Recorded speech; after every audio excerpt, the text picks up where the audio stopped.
तो hello guys ମୁଁ ହେଉଛି ସଞ୍ଜୁ। ମୁଁ ଆଜି ଗୋଟେ ନୂଆ ବ୍ଲଗ୍ଟେ ଷ୍ଟାର୍ଟ କରିବାକୁ ଯାଉଛି, ଯେଉଁଟାକି ମୁଁ ବହୁତ ଆଗରୁ ଭାବିଛି ଷ୍ଟାର୍ଟ କରିବି କିନ୍ତୁ ମୁଁ କରିପାରିନି।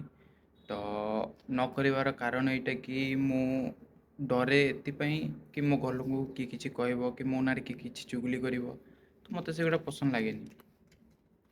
ତାପରେ ଆଜି ମୁଁ ହଷ୍ଟେଲ ଭିଜିଟ୍ କରାଇବି ଆପଣଙ୍କୁ। ସେ ହଷ୍ଟେଲରେ ମୁଁ କେମିତି ଖାଉଛି ପିଉଛି, କେମିତି ମୋ ବେଡ଼୍ ଅଛି, କେମିତି ମୋ ରୁମ୍ ଅଛି, ସେଇ ସବୁ ଆପଣଙ୍କୁ ଦେଖେଇବି। ଆଉ ରହିଲା କଥା, ମୋ ବିଷୟରେ ମୁଁ କିଛି ଜଣେଇ ଦେଉଛି ଯେଉଁଟାକି ଆପଣମାନେ ଜାଣିନଥିବେ। ତ ନୂଆ ବ୍ଲଗ୍ ଷ୍ଟାର୍ଟ କରୁଛି କାହିଁକିନା ଆଜି ଫାର୍ଷ୍ଟ ଥର ଯେଉଁଟାକି କହନ୍ତି କି ଡେ ୱାନ୍ ବୋଲି ଗୋଟେ ଥାଏ, ସେଇଟା। ତ ଆଜି ଷ୍ଟାର୍ଟ କରୁଛି ମୋ ବ୍ଲଗ୍।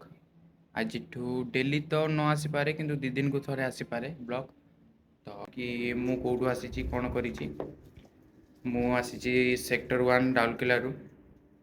ମୁଁ ଏବେ +2 ସେକେଣ୍ଡ ଇୟର୍ ପଢ଼ୁଛି, ଯେଉଁଟାକି ଏବେ ଏକ୍ଜାମ୍ ଦେଉଛି ମୁଁ। ତାପରେ ମୋର ଏଜ୍ ହେଉଛି 17 ବର୍ଷ।